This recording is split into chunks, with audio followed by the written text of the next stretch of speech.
panen itu di atas 1 ton. Untuk penyerapan ngecer itu saya kewalahan.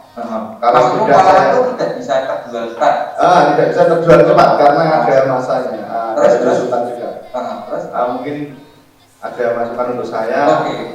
Cara penjualan bisa langsung ke dapurnya ibu. Oke, itu dulu pertanyaannya. Ya. Kamu jual ke tengkulak atau dulu aja berapa? Ke tengkulak hari ini 10 sampai 13 ribu. Oh, kalau retail berapa?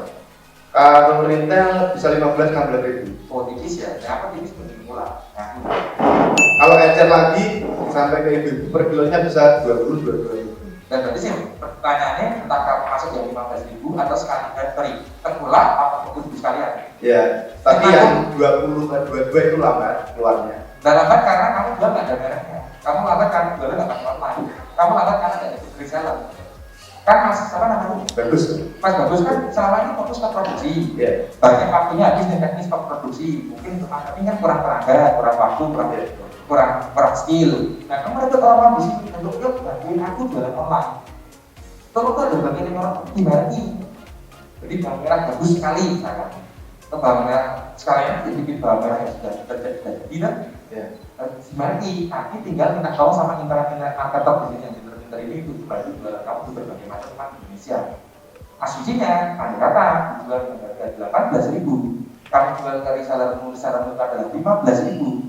Mereka yang beli dari produkmu masih merasa untung dikit, reseller juga untung, kamu pun lebih untung daripada jual ke tengkulak yang pribadi gitu. Betul. Masalahnya begini bang, harganya fluktuatif. Dan fluktuatif tinggal kamu koreksi. Sekarang yang fluktuatif nggak cuma kamu, seluruh Indonesia. Gitu, nggak cuma Mas Bagus saja yang betul. Jadi seluruh Indonesia nanti tinggal. Tapi harganya berubah terus. Ya berubah setiap panen nanti revisi selesai kan? Oh iya. Dan saya pikir semua orang juga sadar. Saya ini kamu sering ke pasar, kamu pasti tahu tiap hari harga berubah, betul ya? Jadi kalau ada yang protes tuh, harga berubah, berarti akan ke pasar. Bener ya, simpel ya? Jadi nggak masalah. Nanti misalkan panen ini kamu kasih ke resellermu, nanti harga sekian ya, harga jual itu saat ini ya, yuk jalan aja. Tapi begitu kenapa itu habis, harganya berubah, revisi aja. Dikira tuh dia aktif sama teman-teman yang lain yang jadi reseller ini, tinggal upload saja. Nanti makinnya naik turun, tapi kan lebih baik daripada kamu jalan pulang. No. Terus bisa juga, kita kan jalan berjuta. Ya. Dan kenapa nggak dibantu terjadi? Ya kamu kirim ke itu terjadi. Ya kasih ke saya kan bagus, cuma kalau dari itu nggak ada mereknya. Bedanya orang-orang bikin drama goreng biasanya di dalamnya tidak langsung dia petani. Biasanya dia beli dari orang lain, proses jual. Karena kamu sebagai seorang petani, mohon maaf nih, terus memilih berambang yang sekiranya rotot kata untuk dijadikan itu. Kenapa? Karena gorengnya tak kotor. Lagi pula juga kamu bisa memotong rantainya itu supaya harga pokok produksi bisa di bawah. Jadi kamu tidak perlu berperang, cukup ambil hukum lepasnya, hargamu sudah super. Tinggal buat marketing, dimakan apa? Mau baca, kita teman-teman di sini kan banyak yang minta marketer, nanti bisa kontak Mas Bagus. Dia punya produksi bawang banyak, nanti tinggal dibikin jadi goreng, minta tolong dibikin packaging yang bagus, dijual online. Oh saya jualan apa-apa di Shopee ya, Ya betul. Ya makasih bang. Oh no, itu rasanya tuh tenggelam, hasil apa betul-betul langsung kok nggak ada. Kalau kadang diburu mau tanam lagi gitu bang. Modalnya masih yang suruh buru-buru siapa? Karena nggak punya modal. Bukan, karena modal yang sudah ditanam sudah berbentuk panenan segera. Soalnya tanahnya yang juga sewa bang. Lah ya, maksudku kan kamu sudah dijadiin berapa goreng ini gitu ya? Bulanannya nggak busuk lah. Kalau sudah jadi produk nggak busuk. Lah ya makanya nanti kamu push penjualan pakai yang misalnya tadi yang pertama, merah tadi, belum habis di sini itu, kamu punya nafas. Saya tuh bertanya-tanya, banyak petani katanya mau besar, katanya untuk jualan bawang misalkan. Tapi kok bertahun-tahun nggak sedikit, setiap bulan mesti kok kekurangan duit modal selanjutnya, ada petani itu kemana? Kenapa harus buru-buru cepet-cepetannya mau Pak? Soalnya biasanya begini bang, yang saya alami itu lahnya lahan sewa. Dalam 1 tahun itu pakai 5 kali, 2 tahunan. 2 tahunan. Iya. Beli lahan itu berapa? Kurang lebih di tempatnya per 100 runya 4 juta sampai 5 juta sewanya per tahun. Enggak, kalau beli berapa? Kalau beli, per 1 runya sudah 4 juta.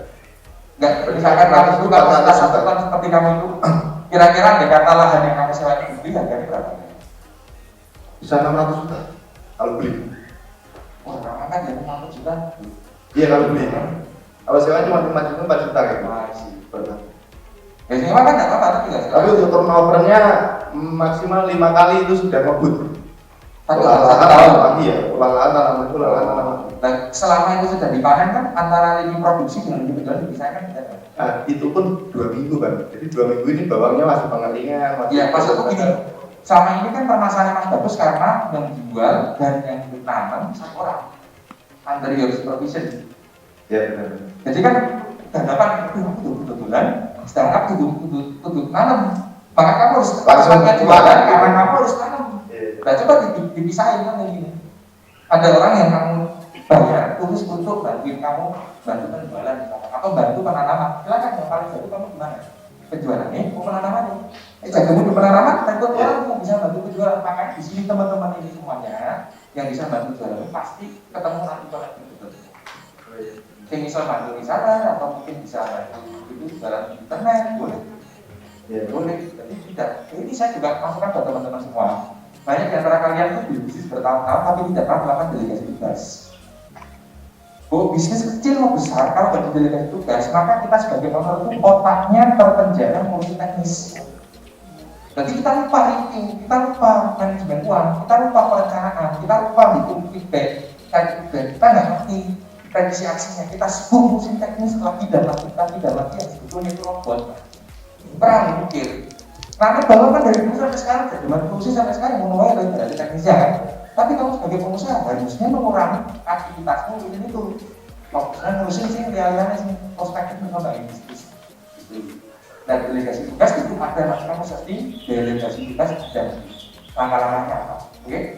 Berarti pertanyaan Sudah. ya, lanjut. Siapa lagi itu? Itu namanya manipulator sensor switch AC. Jadi manipulator. Jadi fungsinya adalah untuk memanipulasi bahwa switch temperatur AC ini rusak atau tidak. Jadi target customer saya adalah enggak AC sebenarnya seperti itu. Oh, jadi yang rusak ditipu biar nggak rusak. Jadi gini. Iya. Untuk Jelaskan mengetahui ke orang kan target marketmu ya. Jelaskan ke orang yang nggak ngerti AC ini alat untuk apa? ya. Jadi switch temperatur AC ini apabila rusak, makanya AC nggak fungsi. Jadi untuk mengetahui ini rusak atau enggak, kebanyakan untuk bengkel-bengkel AC itu harus rapid. Jadi part yang terpasang diganti part baru ketahuan ini yang rusak switch temperaturnya atau kabelnya atau berarti setelah sampai detik ini rata-rata orang trial and error. Betul. Dengan ini maka ada diagnosis Nah, betul. ya. Untuk tahu yang salah yang mana. Betul. Jadi gini, kalau ganti rubbing switch AC itu kan otomatis bong freon. Ya. 2 kali bong freon itu kan biaya. Ya. Dan biasanya harus bongkar meter. Ya. Waktu juga. Nah, dengan alat saya itu hanya butuh waktu sekitar 5 menit. Kita bisa mengetahui mana yang rusak dari kabel harusnya atau dari switch Ini temperaturnya. berapa kayaknya? 250. Terus kalau ganti itu berapa? Ini harganya 350. Bukan yang ganti yang katanya ada beberapa kemungkinan. Kalau freon 2 kali isi 200 kali 400. 400 dulu. Belum jasa. Oke. Terus berarti ini pembelinya adalah bengkel. Relasi. Di mana bengkel beli sekali, kapan dia beli lagi? Itu kita berarti garansi 1 tahun. Oh berarti dia tidak akan beli lagi ini dalam waktu dekat. Iya, 1 tahun. Misalkan di sebuah kota ada 20 bengkel, berarti omsetmu mencret 5 juta. Iya. Orang masuk nanti di sini. Sebenarnya bisnis itu adalah bisnis awal. Dan sudah saya siapin. Nah, kenapa awal masih sampah? Mohon maaf ya, sampah karena tidak ada prospeknya. Orang beli sekali nggak beli lagi. Gendong korek-koreksi. Jadi maksud ini kan pembeli bengkel, orang end user. Saya mau branding istilahnya pertama yang saya keluarkan produknya produk memang kalau dibilang sama iya. Karena ini saya mau memperbanyak dulu. Customer, making apa namanya? Memperbanyak customer itu maksudmu siapa? Bengkel-bengkel. Bengkel-bengkel. Jadi saya udah berapa bengkel? Bengkel AC itu udah berapa di total? Bengkel AC Lama. belum pernah ini sih. Lalu kamu bisa ngomong memperbanyak sedangkan market targetmu aja kamu nggak tahu jumlahnya berapa? Saya mau. Soalnya ini beli sekali belum tentu kamu mampu sih. Ini tak bongkar isinya apa? Itu kok spare part dan dengan. Betul. Modal mungkin 20.000 30.000 sih bisa mungkin. bisa. Asal itu aja dalamnya apa kan? Iya. Artinya kan yang seperti ini tidak ada repetisinya. Biasanya produk-produk yang tidak ada repetisi kita boleh larang biasanya. Real, member grup kita ada nama Sidak, jualan Texara Hotel. Harganya kan puluhan juta rata-rata. Orang beli sekali mungkin beli lagi mungkin 5 tahun, 10 tahun cepat, tapi kan pindah karena omsetnya besar, marginnya gede banget. Lalu kamu jualannya udah 20.000, lah sak kota ada 20 baik, berarti mentok 5 juta meter atau meter. Jadi ini untuk bisnis, untuk mengenalkan, tidak tepat, mungkin mengenalkan ke produksi yang sekiranya kalian bisa pasar. Ini saran saya. Nah ini ya, ini sampinganmu ya menurut saya sampingan kira cocok antara lu mau mobil atau motor bensinnya, kesele mangan penyetan dibandingkan cuan dari sini. Soalnya ini dibeli sekali selesai itu masalah. Sebenarnya saya branding sih sebenarnya ininya. Jadi branding sesuatu yang gede sih mas. Oh. Jangan bottom langsung produk utamanya. Jangan bottom up. Misalkan produk kamu itu segera dikasih setelah orang tahu brandingmu, baru kamu upselling produk lainnya. Ini sarannya seperti itu. Bisa ya sampai ciptakan produk yang sekiranya saya bisa pakai misalkan. Mending itu aja. Ini teman-teman ini siap nih jualan banget. Karena ini nak gede BBM ini. Bukan rak diuntel juga ya. Tapi dijual teman-teman kan bisa gitu loh. Lagi. Clear? Mana ya? Terima kasih ya. Yuk. Mana? Silakan. Enggak, kita nggak usah ngurusin ya, artinya maksudnya gini. Itu tetap ngurusin. Artinya nanti kan customer komplainnya sama kamu. Nah tinggal kamu ngurusin komplainnya sama orang ini. Oh berarti semua dokumennya tetap kita yang pegang, cuma kalau konsumen ya, karena kan memberikan sederhana skenario-nya. Skenario-nya apakah misalkan nih, apakah waktu kamu beli alatnya ini sudah punya customer atau belum? belum. Nah, kalau belum kan berarti mau nggak apa-apa, berarti harus atas namamu dong. Iya dong? Oh iya betul. Nah itu berarti kan segala macam kartu garansi yang ada namanya dan kamu tetap harus kau pegang. Jadi kalau ada orang komplain ke Mas Fajar komplain tempat itu. Perkara itu soal dipasang ke tempatnya siapa kan bukan urusan produsen. Yang penting saya beli, kita rawat dan kita gunakan sesuai spesifikasi pabrik. Ternyata terjadi kerusakan ya cukup lama begitu maksudnya. Nah selanjutnya lebih menguntungkan mana? Semua data kita pegang. Kalau konsumen mau klaim garansi kita bantu ke perusahaan suppliernya, atau semuanya kita kasih pegang kamu semua, karena dengan kamu share siapa suppliernya, apalagi supplier tersebut itu bisa diakses dengan gampang. Potensi ada PKI yang masuk ke kamu dari belakang. Oh, gitu. Jelas? Lagi. Dan Kan harga. Cuma dengan catatan ini kita tahu HPP kompetitor kita, jadi kita efisiensikan, jadi lebih murah dan kita turunkan. Oh, atas dasar apa kamu beralibi bahwa dengan menurunkan harga maka customermu yang rusak, kompetitormu yang rusak? Soalnya kebanyakan orang itu kan pasti yang pertama harganya itu. Nah, kenapa kamu tidak beralibi bahwa itu tidak bisa merusak produkmu sendiri? Lah itu, saya mau tanyanya itu. Dengan pertanyaan konyol loh. Bang ini kena aku belum syukur gitu, berarti yang mungkin kompetitor saya apa saya sendiri? Gue itu mas. Gue misalkan punya merek apa? Kenapa? Punya merek apa? Aneka tenda. Aneka tenda misalkan. Ada namanya aneka kemah misalkan. Mau ganti harganya. Orang-orang kira tahu bahwa aneka tenda kenapa harganya murah ya? Lah bisa gue balikin lagi harga seperti semua apa belum keuntungan? Itu nggak bisa ya kalau semua habis dimurahkan tadi yang pasar tadi rusak. Masalahnya pasar yang kamu garap itu segmen niche market yang mana mereka hafal sekali ya kan? Aku sama Mas Alfian bisnis spare part mobil sudah 11 tahun ini ya Mas ya. Harganya naik misalkan naik sidik, dia ngerti harganya. Karena niche market di segmen mobil lagi Mas bagus sudah kamu juga udah lama sama saya. Artinya di segmen niche market justru berbahaya ketika kamu mempermainkan harga. Karena ketika orang punya memori harganya sekian, memperbaiki harganya angel Mas. Kalau saya ya, ngapain kamu membunuh kompetitor? Kompetitor kalau nggak punya kelebihan tapi diri ya, mau capai dulu. Tinggal gue tadi tunjukkan aja yang punya kelebihan mutlak apa. Saya tanya kelebihan mutlak apa. Orang iso naik keplak kan? Orang iso. Tepat waktu. Dan memang yang lain tepat waktu. Ya. Memang kalau nggak tepat waktu kemana? Dengar masih kolor sih. Bahkan dengar siapa gitu gua masa aku masuk. Terus tepat waktu itu kalau nggak tepat terus hasilnya apa? Penaltinya apa? Ada nggak? Tidak ada. Lalu janji pasar kan? Itu janji anak bojomu. Saya akan setia dengan kamu sendiri semati. Memang tidak setia apa? Ya apa sih? Ambil mulut. Kakek ini. Kita biasa gini kalau terus apa? Berarti buat kemudian karena apa? Ada tak? Sama sablonannya itu bagus. Dan bagus dari siapa? Jarimu? Jariku belum tentu loh ya. Berarti di survei itu. Ya makanya di grup kan ada kelebihan. Makanya kalau sekolah baca tulis datang ke kelas. Ada kelebihan mutlak objektif, tidak sampai ya? Ada tak ya?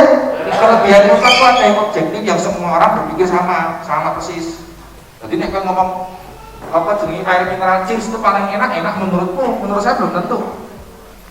Nah ini air mineral cheese paling enak. Dasarnya apa? Dia pernah menang 5 kali berturut-turut lomba dari WHO air paling ramah lingkungan misalkan yang anti COVID misalkan. Karena sih bisa komunikasi ya bisa heal ya. Karena ada sesuatu yang menunjukkan ada objektivitas di situ lagi apa?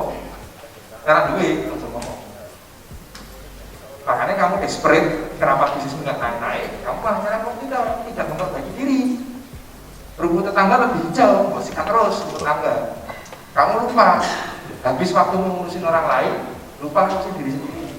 Bisnis kita tuh banyak sekali cacatnya, dan cacat tuh nggak selesai. Tapi ini kita sudah makin sempurna, kamu makin ketinggalan. Makin ketinggalan, hanya masalah itu dibagi gitu, rambut sampai capek, simpel. Udah nggak? McDonald kan apa ngomong kentang goreng di tempat kami lebih enak daripada bintang C loh. Itu dan KFC juga nggak ngomong kan bahwa saya jualan ayam lebih enak daripada nggak pernah. Dia fokusnya di punya keluarga apa dia olah makanya iklannya KFC gambar ayam terus. Orang pernah gambar kentang goreng kan? Jelas kan? Berarti efisiensi tetap tapi nilai. Saya malah dulu kan. Saya buat efisiensi apa nih? Utakmu apa ya maksudnya? Utakmu efisien boros semua. Tinggal efisiensi apanya? Harga produksinya itu. Benar, menurut saya sing lebih utama kamu harus kejar adalah apa selling point yang harus kamu tonjolkan di marketing materimu supaya orang kalau lihat kamu tertarik. Karena ini loh, kelebihanmu itu efisiensi. Karena meningkatkan efisiensi itu uangnya loh, serius. 50% efisiensi naik ke 60% itu susah. Lain kasus naik 60%, dan itu gampang. Pokoknya rekrut kaca dari referral itu sudah bisa. Saran saya sih nggak perlu fokus ke orang lain, fokus ke diri. Apalagi, kayak pelari, orang lari sprint 100 meter. Fokusnya bicaranya kompetitor ini seripet kali ini. Akhirnya tenang-tenang orang bakal mesin-mesin petak. Dia lupa bahwa ternyata dia belum pakai kaki. Maksudnya kan dia kan fokus sikilnya bisik baru dia mesti sikilnya waktu itu kan. Lalu bisnis masih banyak cacatnya. Aku yakin juga kamu punya pembukaan nggak beres. Aku yakin pembukaan itu kalaupun ada angkanya nggak dibikin berarti, memang kakinya berapa? Ini kan di sini kan bikin pembukaan kan banyak ya di sini ya.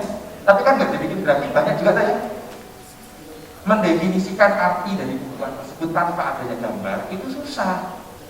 Lain kasus kita gambar itu cuma 3 kali, 4 kali, 4 detik ya sudah tangan. Nah itu juga harus kamu lakukan daripada mengusir lagi. Clear? Ya. Oke lanjut siapa lagi ayo ngomong. Yang saya ketahui dulu aja. Ya. Saya kan bergerak di salah satunya kan supplier material. Supplier pakai? Supplier material. Oh material. Untuk proyek-proyek ini. Nah ini kan dari dulu kan yang saya lakukan adalah 2 metode untuk material apa sih ini? Bangunan. Oh, terus? 2 metode untuk mencetak uang. Ya. Yang biasa disebut cashco ya untuk kebutuhan yang sehari-hari operasional dan sebagainya saya mendapatkan dari cashco-nya itu untuk penjualan retailnya. Dan untuk ekspansi itu kan saya lebih condong ke main volume untuk project. Itu teori dari mana? Lalu? Teori dari mana? Saya otodidak. Oh, kamu lulusan mana? Lalu? Lulusan mana? Ya, ITS. Jurusannya apa? Lingkungan. Oh, lingkungan. Bisnis sebelumnya berapa kali sebelumnya? Bisnis sebelumnya saya mulai dari atau kapan mulai pertama bisnis? Mulai 2006. Sekarang mohon maaf nih, sekarang bisnismu 1 bulan berapa? Kurang lebih sekitar 1 M. 1 M. Sekarang tak tanya mas. Yeah. Kalau bisnis itu punya plus minus sendiri-sendiri, punya tabiatnya sendiri-sendiri. Yeah. punya alamnya sendiri-sendiri. Contohnya real, kalau saya jualan tas Louis Vuitton, nggak mungkin saya 1 bulan bisa laku 10.000 biji. Sedangkan kalau saya jual body bag, mungkin 100.000 biji aja bisa. Artinya masing-masing bisnis memiliki bisnis model berbeda-beda dan tergantung partnernya ngarah kemana. Jadi teori ketika kamu bilang bahwa aku mengembangkan maka aku harus bangun rumah, aku akan bisnis operasional cash flow maka aku begini. Menurut saya itu terlalu kotak-kotak, saklek sampai. Kalau saya cek dulu nih dari data penjualan yang kamu punya, paling banyak pembelinya itu retail apa besar? Punya nggak datanya? Ada.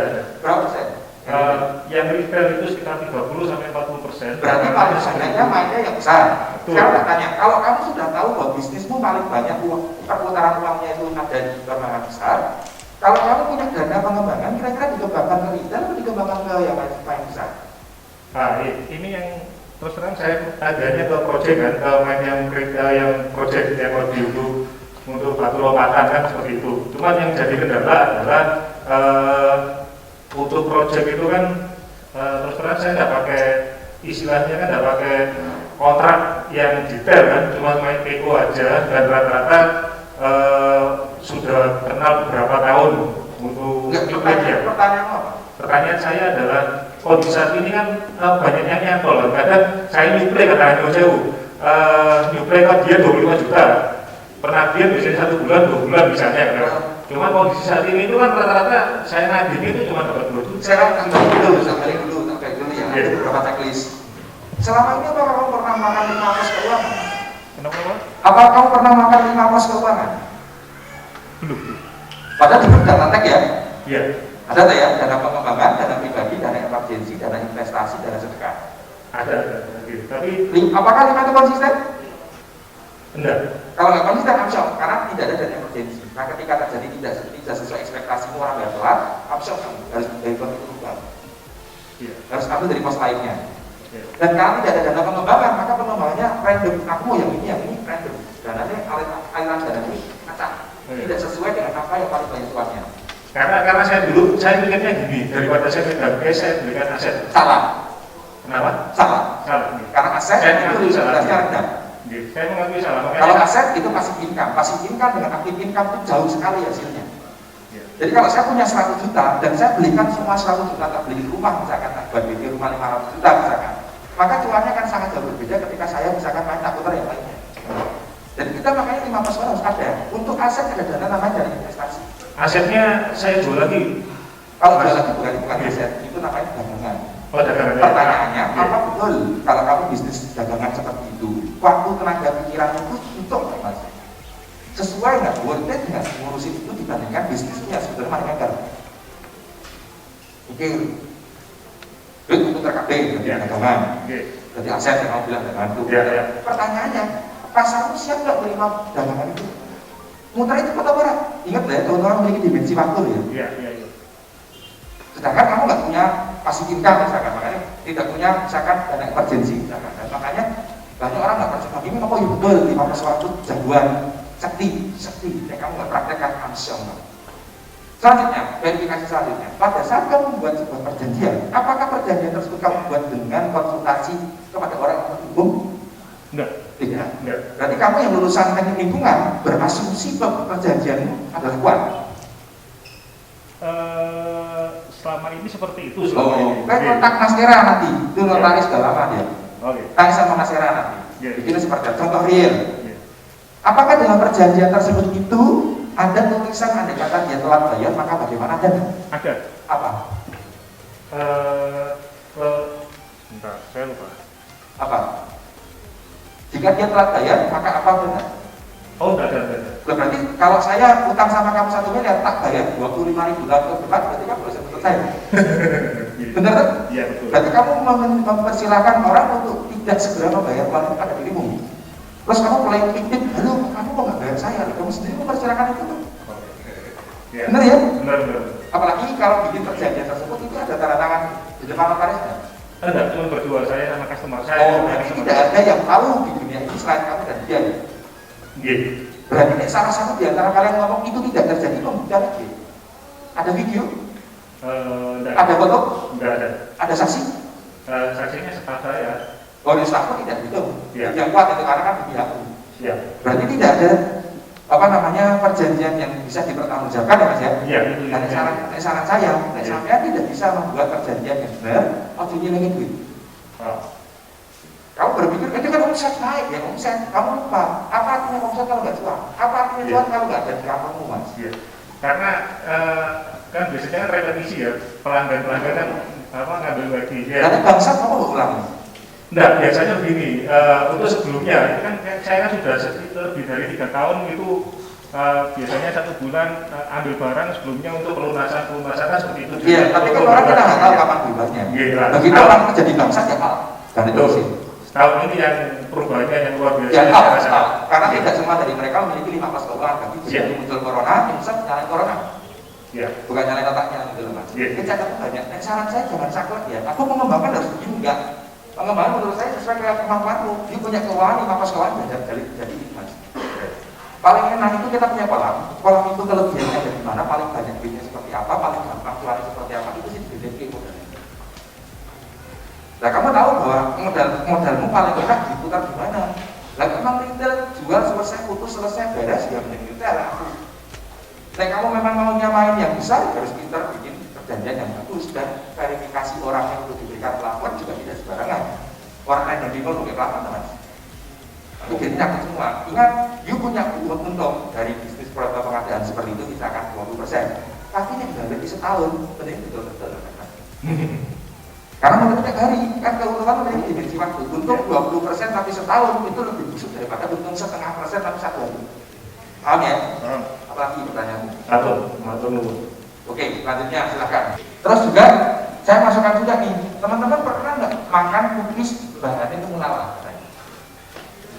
Pernah makan temulawak atau minum temulawak pernah? Enak atau orang enak rasanya? Enak. Tergantung. Terus? Enak. Berapa persen sih nggak enak? Jangan enak coba. Yang ngomong temulawak enak siapa? 1, 2, 3. Yang ini ngomong lainnya apa? Yang enak siapa? Yang enak katakan yang enak. Yang nggak enak, yang merasa temulawak nggak enak katakan.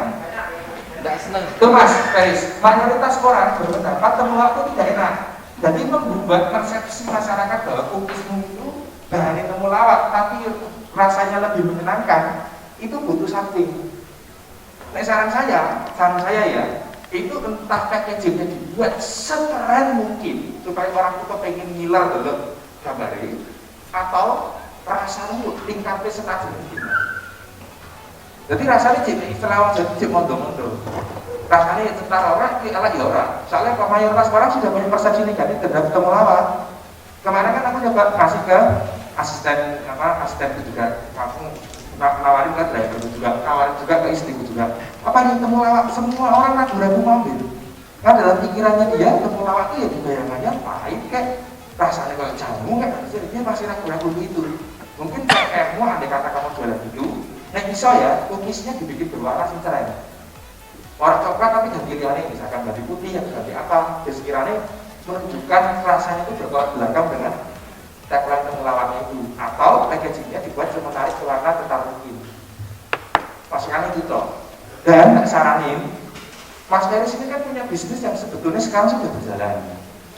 Ojo kemudian kita tuh silau, wah ini peluang tak garap, ini peluang tak garap, ini peluang tak garap. Nah peluang sebelumnya belum autopilot, bisnisnya belum jalan, belum keuangan belum bagus. Ya saran saya fokusin ke situ. Daripada nanti otakmu kepecah-pecah, waktumu terpecah-pecah, duitmu kepecah-pecah. Ya seperti itu nanti nih langsung sejam sampai banyak orang berpikir, saya punya bisnis satu, untungnya 100 juta. Jadi kalau saya punya bisnis yang lainnya, ada satu lagi, berarti 200 juta itu matematika lebih berlaku di bisnis. Karena bisa menjadi 100 plus 100 jika 100 sebelumnya sudah autopilot, garapnya 100 juta mungkin ya. Tapi yang 100 itu belum autopilot, kamu bikin satu lagi, mungkin jadi 50, mungkin jadi 00.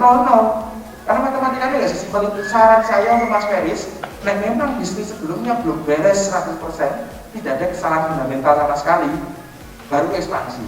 Tapi belum, saranku ke fokusnya bisnis sebelumnya sih. Soalnya PR jualan produk cookies temulawak bikin sendiri banyak Mas. Kalau yang klaim itu kesehatan orang itu, yang klaim itu masakan biasa tetap majinya. Terus kemudian juga makanan-makanan seperti itu tergantung sekali sama branding. Orang beli Lays karena apa? Harga Lays. Jajan nek lase tak copot tak lebokke ning gambar apa iki? Superhara. Superhara gelem mangan gue lase. Kita itu juga ini superhara tak kata ada misalkan super arah misalkan apa belum? Nah, itu branding penting dan di bidang bisnis makanan kuliner branding itu sangat amat mahal. Itu HPP-nya mungkin segini, jualnya segini, yang lainnya nggak cukup itu sebetulnya. Ya karena harus bayar dari mahal sekali. Beberapa grup itu memang ada yang jadi trainer untuk bikin kue, Mas. Saya sarankan Mas Feris mungkin ngirim sampel ke Mbak Siurl namanya, SIU spasi ERL atau sama Mas Freddy. Dia jagoan bikin kue, undisputed, pernah berkali-kali lomba oleh-oleh band yang ada dan kawan-kawan. Untuk second opinion, kan ini dilatih sama Yurjan. Dan mungkin kalau masukan dari sana enak di supaya selera dengan banyak orang. Tapi tak beri orang yang untuk tak kontak. Ini nanti Mas Feris akan kontak kamu ya, kalau nanti dibantu. Oke? Mbak Siurl sama Mas Freddy kirim ini deh sampelnya biar dia ngerasain. Mungkin Ilatu orang begitu cerdas untuk mendefinisikan rasa. Oke? Kemana ya Mas? Lanjut. Saya sebagai misalnya punya suku dataran. Ya. Lalu ada teman yang mau apa itu? Bukan cabang. Ya. Oh gitu. Berarti kemitraan kan tadi? Betul. Oke. Ini kemitraan biasanya operator selalu lebih tinggi daripada orang yang membeli produknya. Dan lebih tinggi berarti berapa? ISO 51, ISO 90. Kalau saya pertama cek berapa sebetulnya harga dari brandmu sendiri. Contohnya, apakah brandmu sudah kamu lindungi hati? Belum. Lindungi sih. Daripada kalau sudah dibuat, ada orang yang lihat kok ternyata bagus ditiru sih 88, kamu harus tutup karena si first come first serve. Menurut Mas Era ya, yang datang pertama, yang diakui. Jadi sebelum kita ekspansi, cek sih, kamu punya value berapa nih? Dalam merekmu sudah tak tiru, nomor 2 nih, omsetmu sendiri berapa? Itu untuk ngerti valuasimu. Jadi andai kata orang beli lisensimu, mereka beli merekmu, mereka pinjam merekmu, kamu bisa menghargai yang benar. Selanjutnya adalah kontrak kerjasama itu sifatnya forever atau cuma beberapa tahun. Beberapa kasus kontrak kerjasama itu cuma setahun 2 tahun, setelah itu dia bisa buka dengan tanpa merekmu. Ada juga yang sistemnya 1-2 tahun setelah selesai dia tidak boleh bisnis yang sama dimanapun atas namanya dia di bidang seafood misalkan. Ada juga yang sifatnya forever, hanya akan ditutup jika terjadi kebangkrutan. Nah, yang mana dulu nih? Karena kan masing-masing punya konsekuensi finansial bagi orang yang akan menggunakan kemitraan dari dirimu. Selanjutnya juga, berapa nominal yang dibutuhkan? Nah, berarti kan settingannya beda-beda. Contohnya nih, ada franchise yang modelnya atau kemitraan modelnya berubah. Ada yang contohnya bergrup kita bikin es teh namanya, Mas Ausi misalnya. Dia bikin es teh Indonesia, sekarang banyak kita panggil ya. Dia modelnya kan kecil, ada yang butuhnya kayak jadi jiwa, ada yang butuhnya kayak Esther Juju. Ada yang butuhnya kayak roti boy, kan skenario-nya bisa beda-beda. Kamu sebagai orang yang akan menawarkan paket harus bisa ngitung, aku tuh kalau jualan ini paling cocok jualan untuk apa? Karena nggak mungkin modal jadi jiwa karena pinggir trotoar kan nggak mungkin. Berarti konsekuensi logisnya, andai kata kamu mau bikin seperti jadi jiwa, harus ada tempat yang kamu sewa dengan minimum luasan sekian, yang asumsimu biayanya sekian, yang asumsimu setupnya harga sekian. Karena orang yang akan bekerja sama dengan kamu biasanya pengen terima beres. Terima beres apa? Semua tempat peralatan, terus kemudian pelatihan karyawan itu urusanmu. Saya pokoknya bayar sekian, terima beres tidak jadi. Nah, jadi kan kamu harus hitung. Nek bentuknya nanti harus di dalam ruko, butuhnya berapa? Nek model emperan butuh berapa? Resikonya apa? Nah, itu ya langsung. Jadi yang penting nanti kamu minimum 50%, 51 boleh, 60 boleh, 70 boleh.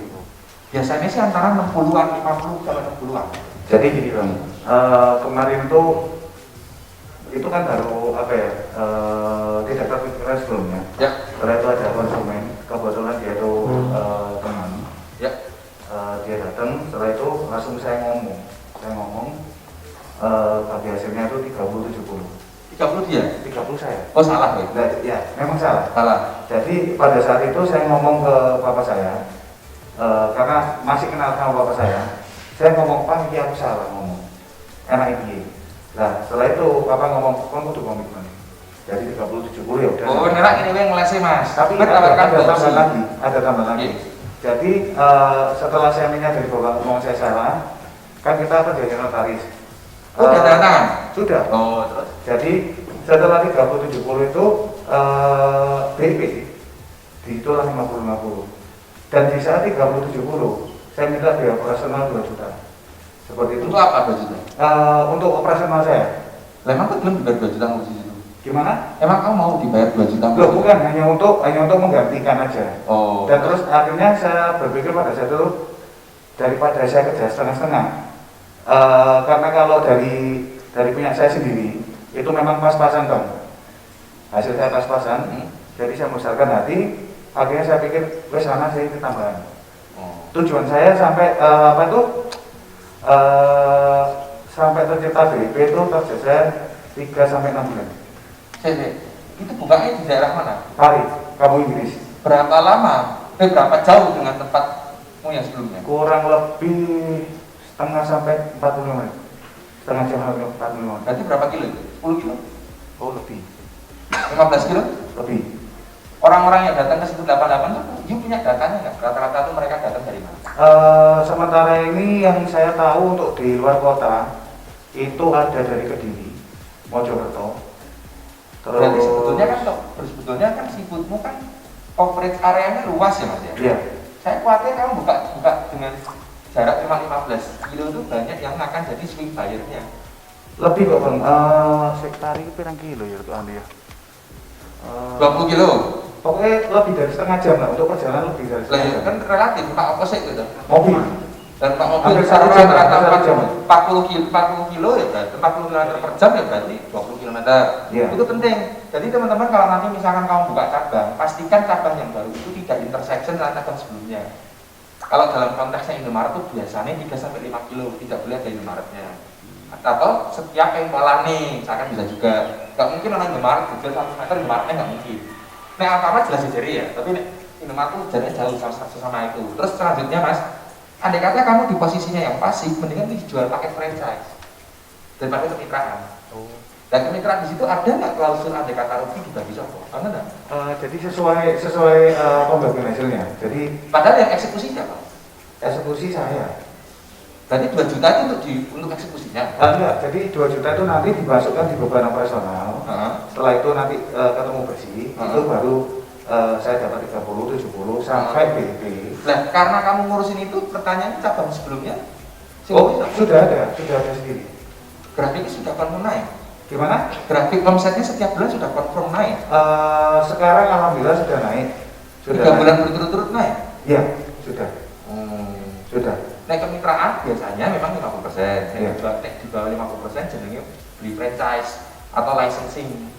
Nah, kamu secara pasif silahkan pakai ini. Tak gawe tapi selanjutnya monggo grafik ini. Kalau untuk nama berarti dia minta istilahnya nama dari kita atau nama sendiri. Ya tapi kan nama untuk diperjualbelikan harus ada landasannya. Maka pemilikan nama itu benar punyamu kan harus ada dibuktikan ya. Buktikannya apa ya? Artinya itu ada nggak di situ? Asumsi saya, kau meminjamkan merek itu pada dia, box set kafe, tapi selanjutnya eksekusi mereka. Jadi kamu hanya menjual paket branding yang kamu punya. Itu bisa Mas? Sangat bisa. Tapi nek misalkan yang kamu ikut ambil ngurusin, saran saya 30% salah paham. Perkara komitmen zaman sekarang selama belum ditandatangani, ya kita masih bisa untuk melakukan hal yang lain. Tapi ditandatangani ada konsekuensi hukum di belakangnya. Dan kedepannya, yaitu kemitraan lagi sebenarnya segala macam legalitas perusahaan yang kamu punya itu baiknya clear safe. Supaya andai kata ada segala sesuatu di selanjutnya, misalkan kalau sengketa atau apa, landasanmu jelas. Contohnya real. Kemitraan, ternyata saya sebagai mitramu tuh melakukan kesalahan yang mengakibatkan orang tuh muntah-muntah dan mual. Terus orang itu nuntut saya, dan saya akan menyalahkan itu pada dirimu dong. Lalu saya apa? Dia benar kan? Lah terus misalkan karena dicek sama polisi, mana surat, mana siup TDP-nya atau nomor ibu perusahaan ada enggak? Dan ini mereknya apa? Ada enggak? Nah kadang seperti itu digunakan sebagai celah untuk menyerang kamu balik. Makanya supaya kamu kemitraannya clean sheet, beresin dulu internal. Ngono lho Mas ya. Terus Isa kemitraan juga harus ada umurnya. Baiknya gitu. Supaya membuka kesempatan renegosiasi. Misalkan ini kemitraan, ini sekian tahun. Asumsinya 2 tahun toh. Setelah 2 tahun kamu berhak untuk punya bagian position berbeda. Soalnya kok bisnis kan naik turun. Sekarang mungkin cabangmu satu, nilaimu harga jual sebut 88 mas gitu. Tapi mungkin 2 tahun ke depan cabangmu 20 kan tidak bisa dong kita menjual dengan paket kemitraan harga sama.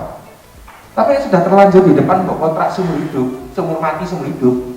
Kamu nggak punya kesempatan renegosiasi, benar mas? Ya, ya. Jadi gini, kemarin itu sempat dia ngomong, ini belum buka ya, ini belum buka. Dia ngomong kalau sudah buka kita buka lagi. Saya mikir, karena kan dari 30-70 itu kan saya rugi. Terus akhirnya saya ngomong sama istri, terus gini aja, kalau misalnya katakan untuk depan ganti. Jadi 50-50 nanti ya, kalau mau nggak satu sih. Setelah BIP barulah nanti mungkin 60-40 atau 70-40 seperti itu. Setelah BIP kamu 40 per dia 60? Oh enggak, saya yang lebih besar. Oh iya, ya seperti itu. Ya. Boleh, enggak apa-apa. Oke. Enggak apa-apa. Fungsinya renegosiasi itu, perakun dan sahabat seterusnya gitu, cilikan mas. Aku justru menyesalkan kenapa ketika ada orang nawarin kamu penawaran seperti itu, kok gue orang tanya sama orang yang kita tahu. Gak harus saya loh kan, banyak kan tamu jombang seperti kasih masukan, kenapa kok cuma 30? Rugi mas. Spontan waktu itu. Lah itu spontan, aku bui we. Semono we. Soalnya kan ini kan masalah brandingmu. Kita tidak tahu loh, apakah warung yang dia kelola performanya bagus atau tidak. Ternyata performanya tidak bagus, malah rusak brandingmu mas. Ada yang bergrup itu, dia jual restoran juga, nggak perlu saya sebut nama. Money makernya emang jual kemitraan, bisnisnya nyungsep hari itu. Apa salah nggak? Nggak salah. Oh dia nggak jadi pakai untung. Tapi dari awal settingan dia money makernya memang buka kemitraan. Jadi dengan kemitraan dapat duit fresh masuk kantong dia. Bisnis awalnya minus malah. Sudah setahun lebih ini nggak pernah jual. Tapi dia gunakan itu sebagai alibinya untuk membuka kesempatan orang lainnya untuk bermitra dengan dia. Karena apa? Dia percaya bahwa dia minus karena eksekusinya yaitu dia sendiri itu tidak cocok presiden sama kuliner.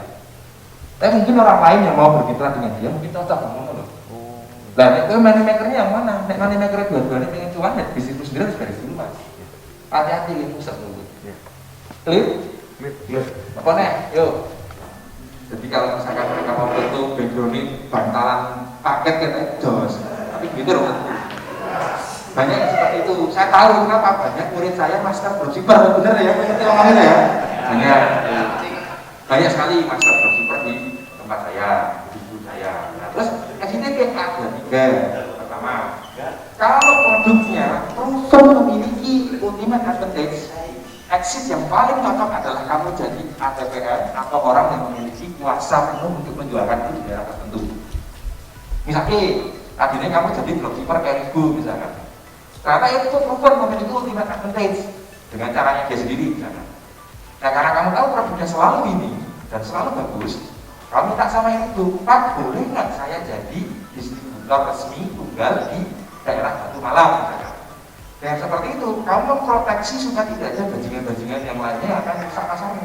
Karena dengan catatan produk itu adalah produk yang punya ultimate advantage. Jadi orang betul hidup, betul ember orang lah ya. Jelas ya? Itu exit plan yang pertama. Exit plan yang kedua adalah kamu bikin merek sendiri. Misalnya, kamu tahu bahwa selama bertahun-tahun kamu bisnis dropshipping, kamu paling jago jualan di pakaian misalnya. Kenapa nggak kamu bikin branding sendiri aja? Karena brandingmu sendiri, maka kan tidak mungkin ada orang yang akan jadi dropshipper dengan produk yang sama dan sama merek sama kamu. Oh, mereknya kamu sendiri. Dan pertanyaannya, nah nanti bikin gimana kalau ini kan saya in-house production. In-house production itu bisa kamu bikin sendiri, bikin tas di tas, atau kuning Cina tanpa label buat beli duit. Contoh real, batik-batik di Malioboro itu banyak yang in Cina. Dilabeli misalkan ini batik boleh, puluhan batik boleh, era batik boleh, bagus batik boleh. Tapi ketika sudah ada mereknya, maka tidak layak lagi hargamu diperbandingkan dengan harga dropshipper lain. Jelas ya? Nomor 2. Nomor 3, exitnya adalah jika kamu dropshipping tidak pernah jual atau jarang ketemu di produk dan kamu tidak suka dengan bidangnya, lebih baik manfaatkan dropshipping itu untuk bantu loncatamu memulai bisnis yang sesuai passion. Asumsinya, pengalaman kamu jadi dropshipper itu sangat berharga untuk jadi batu loncatamu untuk bisnis lebih besar atau yang sesuai passion itu. Asumsinya apa? Duit tuan di situ, atau kamu sudah tahu cara marketingnya, yang tadinya malu-malu nggak ngerti iklan, sekarang bisa mengiklan dengan baik, yang tadinya tidak tahu bagaimana bikin pembukaan, sekarang sudah tahu. yang tadinya tidak tahu bagaimana mengembangkan bisnis sekarang sudah bisa, yang tadinya nggak pernah bikin jaringan sekarang sudah bisa. Pengalaman-pengalaman seperti itu seringkali muncul ketika seseorang bisnisnya simpel-simpel, contohnya adalah dropshipper. Tapi kalau saya jadi dropshipper terus boleh bang? Ya monggo saja, cuma kita lihat aja 5 tahun depan itu persaingannya makin berat atau makin gampang. Itu aja. Nah sekarang kasusnya banyak orang-orang yang jelas-jelas bisnis itu dia tidak cuan, money makernya dengan rekrut member, dengan ngajak orang-orang sing masih buta soal dropshipper dikasih angin surga, untungnya 200%, untungnya 100%, untungnya 100%, orang melu setelah duit deposit itu banyak. Dan dia dapat duitnya dari mana? Dia dapat duit dari situ. Ada juga orang sing jelas-jelas dropshipper tidak cuan, money maker apa? Buka PNS. Wong ora iso ngajari wong dia, gendeng dong. Apalagi yang diajari komoditinya sama seperti yang kamu jual dan kecuali memang dari awal eksistensinya begitu dia. Tapi aku nggak menyarankan itu karena anak dosa, ngapusi wong itu dosa. Adalah saya tahu beberapa di antara kalian juga mungkin pernah terjebak seperti itu. Diajari WMS dengan ini bisa ngomong sama-sama terana bergedes tapi ya. Ada, lagi omongan. Iya sama juga. Saya kan nggak dari tapi ada juga sing jelas-jelas mengklaim diri tidak ahli marketing justru buka bisnis gajinya. Itu harus dipikirin sekali. Apalagi clear ya. Dropshipper seperti itu, reseller juga sama, logikanya sama. Jika produknya gini, jadi ada agen tinggal mengontrak. Jika produknya berbeda, mendingan kamu exit. Tapi kalau kamu misalkan tertarik bidang ini, masukkan. Hanya tidak. Jelas? Nah, bisnis di bidang itu apa? Boleh kuliner, boleh ke bisnis apa namanya material, boleh atau bisnis nggak bisa software istilahnya. Aku udah tahu namanya bisnis dropshipper ini bakal bisa pakai software lah. Dan orang-orang yang main dropshipper aku telah dari software bisa juga. Yang penting kan kamu udah exit. Clear? Ada lagi komentar? Mungkin ada pertanyaan gini, bang ini berarti nggak boleh dropshipper? Boleh, saya sarankan malah. Kalau nggak punya ide bisnis apapun, silakan di dropshipper, asumsinya berarti ya. Karena kan langkahnya simple, hanya nawarkan sesuatu, payu baru oke, artinya kan modal kerjanya lanjut nol. Tapi itu bila-bila iklan. Kalau sing iklannya, sing paling ekstrim ada yang iklannya hampir 2 miliar atau 3 miliar per bulan. Ternyata cuannya nggak nyampe 20 juta. Malah sempat minus deh, kan nggak boleh itu. Buat apa orang ini? Nah, buka namanya kan ger gitu. Aku tuh tahu banyak rahasia-rahasia dapur itu. Lagi klip. Ini di tempat saya masalahnya itu pertama untuk pengiriman ke luar pulau itu kesulitan bang. Dalam artian dalam waktu terus kota besar juga mahal kan bang. Terus kemudian yang kedua itu untuk membangunnya itu kalau di Kalimantan ini panas kemarau bisa hujan. Terus pertanyaan apa? Di sana itu celahnya itu jadi pembangunnya molor. Nah kita sebagai sales itu bang ya, itu aja kalau seperti itu minus kita nggak dapat untung dari situ. Itu gimana bang? Ya kok bisa? Kan kamu cuma bantu jualin. Pada saat transaksi selesai atau tugas itu? Kenapa kamu sangat ngurusi after sales? Gak pernah ada dropshipper ngurusi after sales. Gak ada tuh, pemasangan rak di pasar bukan urusan itu. Dan saya itu misalnya keluar itu dasar software, itu dropshipper dasar. Perkara keluar itu nggak pengen ngambil dasar, saya kira bisa bukan urusan mulut. Urusan mulut, berarti kan pekerjaanmu selesai ketika transaksi terjadi. Ya wis tuh kamu baper. Ya tuh aku ngurusi keluar ngambil dasar apa? Oke bang. Itu ya. Ayo, dropshipper itu menarik sekali soalnya banyak ya grup kita tuh bisnisnya itu udah gak bisa move on. Muter dropshipper tapi makin ramah. Oke, Bang Eming. Ini saya mau tanya, itu saya ada usaha jasa legalitas pengurusan merek ya. Yes. Kemudian selama ini karena saya notaris, jadi kan ada kode etik yang saya tidak boleh membranding diri saya sebagai notaris. Yes. Karena saya melalui digital marketing, jadi saya punya web, terus kemudian IG gitu. Nah, klien saya ini kadang leads ya namanya, calon klien itu ada dari luar pulau, dari luar kota, Surabaya. Itu mereka kadang permasalahannya karena ini jasa dan mereka belum pernah ketemu saya, ya kan? Akhirnya trustnya kan belum ada, trustnya belum ada. Nah, kadang mereka tanya, ada nggak kantor cabangnya di kota ini kan gitu. Beberapa memang percaya begitu saja, ada klien saya dari Ambon, dari Batam. Tapi kalau dengan kondisi kota yang saya makanya pengen buka Jogja atau Semarang atau rencana saya mau seperti ada agen gitu Pak. Jadi agen apa namanya? Saya mungkin punya panjangan tangan di sana yang nanti kalau ada orang mau mengurus legalitas, karena yang mengurus tetap dari pusat. Ya. Jadi tugas agen itu cuma supaya sebagai wakil lah ya. Ya. Apakah dengan metode seperti itu aman ya? Tak paling saya sebagai calon customer misalkan saya tanya Mas Era, buktinya apa nih masyarakat itu benar-benar real orang tadi? Tidak begini. Nah, makanya kita bikin IG story supaya kita ada testimoni. Nah, IG story kan bisa nyolong sekali dunia ya. Buktinya mana? Testimoni. Lah testimoni so gampang saya. Aku tinggal modal 2 HP, pura-pura itu saya terima kasih sekali nih. Dalam tempo 3 detik maka perizinan beres semua. Bisa tuh? Terus realitinya apa? Untuk meyakinkan saya. Nah, kalau sampai di akhir yang mentok urusan, karena memang ada karena masalah pembayaran ya, karena dia transfer kemudian saya ternyata apa-apa gitu kan. Saya udah gunakan Opet dan lain-lain untuk dia melalui situ. Terus tapi kan untuk itu kan harus yakin sih, jangan benar real. Apa itu? Apa itu? Nah, bagaimana saya yakin bahwa orang yang saya kontak di IG itu adalah manusia beneran? Nah, itu makanya kita mau bikin macam apa namanya edukasi di situ. Ini saya kembali ke flashback tahun 2010. Saya jual spare part motor itu kayak dulu, Mas.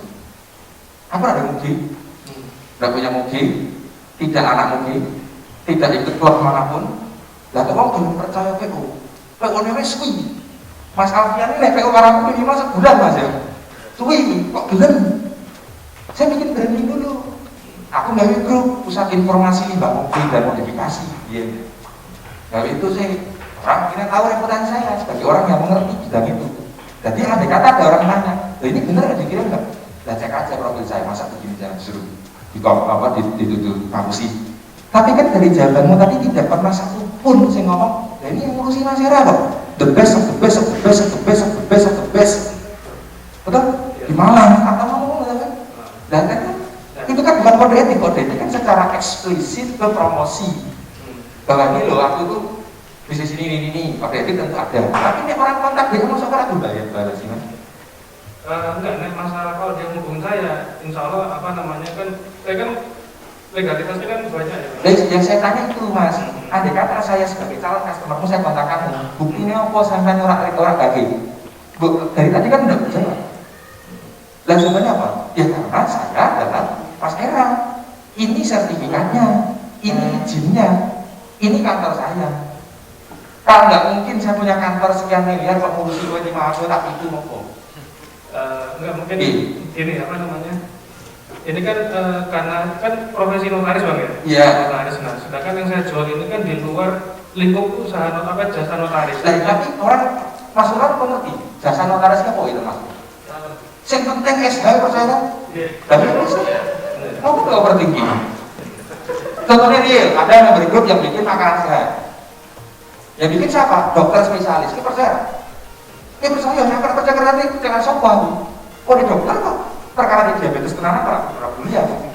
Yang penting kan yang dijual adalah orang yang menurut saya kualifikasinya mirip-mirip seperti itu. Jadi nggak usah overthinking sampai Mas. Enggak masalah ini Bang. Kadang ada justru dari pengawas notaris yang pura-pura dari klien. Dan tugas, mungkin caranya, bagaimana caranya kamu bisa kontrol itu dong. Tapi itu masih gampang. Memang itu ngomong, aku kan, dan ini aku notaris saya praktek di sini. Memang itu salah ngomong seperti itu di bawah. Memang kamu tidak boleh ngaku bahwa dirimu notaris. Nanti betul Mas. Cek sih orang hati orang gitu ini. Kan kamu kan, dan sekarang pengawas notaris akhirnya bilang ngaku pura-pura saya sebagai pengawas notaris saya tanya Mas, ini benar kalau praktek ini? Sampai ngasih namamu, foto ini. Enggak, kode etik notaris itu tidak boleh menjadi apa artinya tidak boleh mempunyai usaha. Artinya di kode etik itu seperti itu. Apa di undang-undang jabatan notaris itu tidak boleh notaris itu mengurus sebuah usaha. Terus Jadi kalau mamanya saya mamanya punya PT kan saya ini. Dan rekan-rekan itu gunakan tahun ini rekanan saya. Era. Jadi si usaha ini era apa? Rekanannya? Rekanan. Ayo. Ini guys sebagai orang hukum ini nambah tuh mas. Ya apa sih? Nah ini bisa beres lah. Yang pondok yang pertama ini memang spesifikasinya berbeda dengan pondok yang kedua. Ya. Tapi kalau yang pertama ini masih umum ya, ada jurusan. Usianya berapa? Siapa? Usia pesertanya? Usia santrinya setingkat SMP sama alia sama SMA. Oke, terus? Nah sekarang sudah ada yang lulus dari SMA melanjutkan di kuliah terdekat. Oke. Karena anak-anak yang sudah kuliah ini otomatis waktunya kan ada agak longgar dibanding yang sekolah. Saya pengennya itu membekali anak-anak di bidang digitalisasi atau marketing supaya mereka punya bekal ketika nanti kuliah ataupun setelah selesai kuliah. Mereka tidak menunggu panggilan kerja atau apa. Harapan saya supaya mereka ini bisa menciptakan lapangan pekerjaan. Itu cita-cita. Nah, ketika dicampur dengan anak-anak yang masih sekolah, otomatis ini akan mengganggu aktivitas mereka. Harapan saya pengen sekali anak-anak yang memang concern di bidang wirausaha atau di luar pengajian, itu saya sendirikan, tetapi tidak meninggalkan pengembangan yang pondok-pondok yang lama ini. Terus pertanyaannya apa? Kalau yang pondok yang kedua ini saya lebih ke tahfidzul Quran, hafalan Al-Quran. Saya pengen tanya, kira-kira saya harus mencari tempat lagi supaya anak-anak yang lebih fokus ke wirausaha ini bisa concern juga. Yang pertama itu juga tidak yang lama, anak yang masih sekolah itu tidak terganggu oleh anak yang kuliah tadi, Pak. Kira-kira bagaimana? Apakah Saya tanya dulu, ya. Kok bisa Mas Afif menyimpulkan bahwa anak itu butuh kewirausahaan apalagi digital marketing itu dan teori dari mana? Karena kalau melihat perkembangan dunia digitalisasi, kita pengen membekali para santri ini ke dia kan pengenmu mas. Iya. Permintaan dia kan belum tentu kepengen. Kalau di pondok yang pertama ini kita memberikan pilihan-pilihan. Yang pertama adalah tahasus kitab, pengajian. Yang kedua adalah bahasa Arab. Yang ketiga bahasa Inggris. Yang keempat ini digitalisasi. Nah sekarang saya tanya nih mas, di antara 4 pilihan itu kan yang kewirausahaan hanya digitalisasi, maksudnya digital marketing lah ya. Iya. Saya tanya dulu nih, orang yang minat dengan kewirausahaan apa betul harus ke digital marketing? Ini hanya langkah awal, Bang. Nah langkah awal kalau orang dasar nggak senang, nggak usah bersemangat. Jadi memang hanya yang minat saja, yang memang minat ke situ. Yang tidak minat otomatis nanti bisa pilih ke Berapa orang yang minat? Sekitar masih 10 sampai 15. 10, 20, 15 orang mungkin teras rumahmu ya bisa, balkon rumahmu ya bisa. Bisa, gawe Zoom sendiri meeting ya bisa, nggak usah overthinking mikir tempat-tempatnya dulu. Saya ya, mau 10 orang doang kok. Karena setiap tahun ini bertambah. Tapi belum tentu setiap orang yang 10 tahun lagi tetap berminat di situ. Betul. Saya prinsipnya anak-anak itu harus dibebaskan dulu memilih pilihan sendiri. Nah kita sebagai seorang yang mau ngasih pandangan kok sudah marahin itu digital marketing. Dan Mas Afif kan nggak pilihan lain, nggak ada pilihan yang contoh nih, pilihan sebagai penjahit, pilihan sebagai seorang montir otomotif, pilihan sebagai seorang developer. Kan tidak ada pilihan itu, pilihan kewirausahaan satu-satunya hanya digital marketing. Jadi Mas Afif berpikir orang yang memilih itu berarti suka digital marketing, belum tentu loh ya. Bisa juga orang memilih itu karena dia pengen kewirausahaan, tapi awalnya cuma itu. Masuk akal nggak? Iya. Dan saya ya tidak overthinking dulu. Nek kamu coba tempat yang ini operasional kosnya gede, 10 orang yang berdidik belum tentu sukses.